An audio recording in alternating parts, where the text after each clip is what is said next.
को प्रोग्राम के लास्ट में हमने डिस्कस करना है कि क्या वाकई आवाम को रिलीफ मिलने जा रहा है। 31 मई को पता चल ही जाएगा, लेकिन बुखारी साहब आई थिंक सब वेट ही कर रहे थे कि पता चले कि वाकई सच में कोई पेट्रोल की कीमत पे कोई कमी हो भी रही है।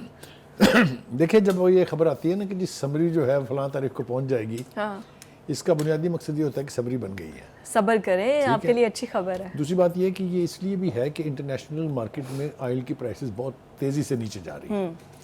कोई हमारे बाप परेशान नहीं कर रहे, वो उनको सस्ता मिल रहा है तो वो थोड़ी सी आगे दे रहे हैं सस्ता। हाँ, और अगर मैं आपको किसी वक्त बताने बैठूँ, किसी न किसी प्रोग्राम में हम बताएंगे कि ये पर लीटर जो है ये पाकिस्तान कितने का खरीदता है और कंज्यूमर तक पहुंचते पहुंचते ये कितने का हो जाता है। हाँ। ये एक मिस्ट्री है। इस पर से भी पर्दा उठा। ये पेट्रोलियम लेवी की फ्यूल एडजस्टमेंट की मतलब हुकूमत की पॉकेट में हर लीटर पे कितने पैसे जा रहे हैं, आप सोचेंगे तो हैरान रह जाएंगे। और फिर पेट्रोल मालिकान जो है, जिनके पेट्रोल पंप्स हैं, उनकी जेब में कितने जा रहे हैं? हाँ, जाहिर है। हैविंग सेड इट कि इंटरनेशनल मार्केट में चूंकि प्राइसेस जो हैं वो $3.25 से लेके 2.10 तक रिस्पेक्टिवली, यानी पेट्रोल की और डीजल की कम हुई है, इसलिए वो रिलीफ जो है वो यकीनी तौर पे पहुंचेगा।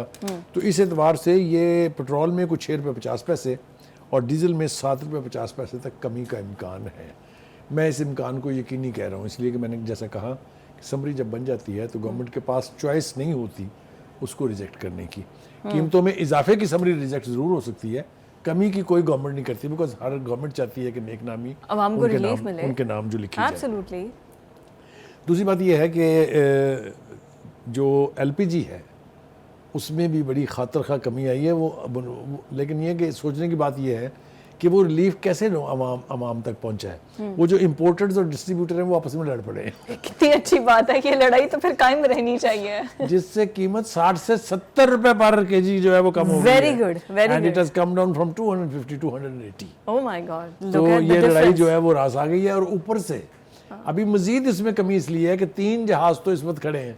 हाँ जी, और एक और आ रहा है, एक और आ रहा है, तो फिर मजीद उसमें कमी आएगी प्राइस में। यही वो काम है। लेकिन जिस टाइम सुलह हो गई हुकूमत ने नहीं किया था, एडवांस ऑर्डर्स बुक नहीं कराए थे। हाँ। और ऐसा खौफनाक क्राइसिस आया था कि आपको याद है कैसे झटके लगे थे। But anyway, having said that, अगर आवाम को रिलीफ मिल रहा है, पेट्रोल जो है वो हर घर की ज़रूरत है।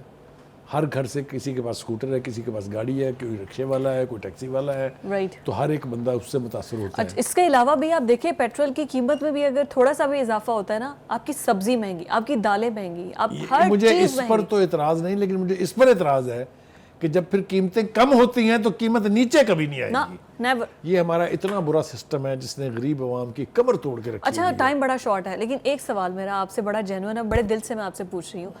पूरे साल में एक बार जाके आपके बजट में आपकी सैलरीज में इंक्रीमेंट लगता है, सरकारी मुलाजमीन की तनख्वाहें बढ़ती हैं, तो फिर पूरे साल में ये बार बार बाकी चीज़ों की कीमतें क्यों बढ़ाते हैं? देखिए, साल में एक वक्त होता था, और ये ज़्यादा पुरानी बात नहीं है, हाँ, कि साल में एक बजट बनता था और उसके बाद ना पेट्रोल की कीमतें बढ़ती थी, ना डीजल की बढ़ती थी, ना किसी और चीज़ की, ना दालों की, ना खाने की।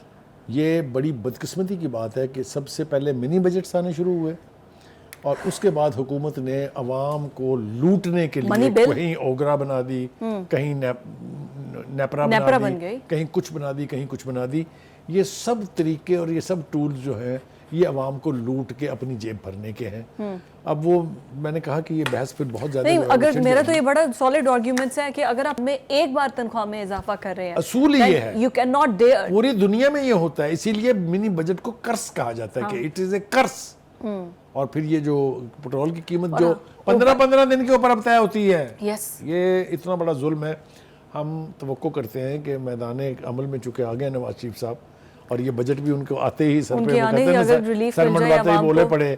हाँ। अब उनको बजट की तैयारी की जो है उसके अमल से वो में शरीक हैं। हाँ। तो वो कोशिश करें कि अवाम को एक ही दफ़ा झटका दे दें जितना भी आपने देना है, उसके बाद और साथ रिलीफ भी दे दें कि उनकी तनख्वाहों में इतना इजाफा हो जाए कि वो सस्टेन कर सके आपके वो सारी चीज़ें। बिल्कुल ठीक हो गया। Thank you so much Bukhari साहब।